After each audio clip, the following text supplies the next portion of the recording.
নমস্কার বন্ধুরা, আজকে আমি একটা পরোটা বানিয়ে নেব। প্রথমে প্রথমে আমি সব কিছু রেডি করেছি, উপকরণগুলো, তারপরে মেখে নিয়েছি এবং এখন বেলে নিয়েছি একটা পরোটা। বেশ মোটা সাইজের পরোটা আমি রান্না করব। প্রথমে মেখেছি আটা দিয়ে এবং ছানা দিয়ে পরোটা বানিয়ে নিচ্ছি।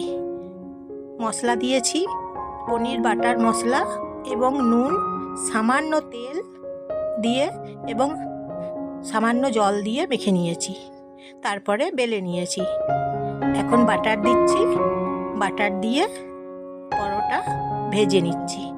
এইভাবে একটা পরোটা বানিয়ে নিচ্ছি। বাটার দিয়ে ছানার পরোটা, ভেতরে ছানা আছে, ছানা দিয়ে মেখেছি। 50 গ্রাম ছানা দিয়ে মেখেছি, সামান্য আটা দিয়ে মেখেছি। খুব নরম মুচমুচে হয়েছে, খাস্তা হয়েছে, একদম নরম, খুব নরম হয়েছে এবং মুচমুচে হয়েছে। খেতে খুব ভালো হয়েছে, জানেন তো বন্ধুরা।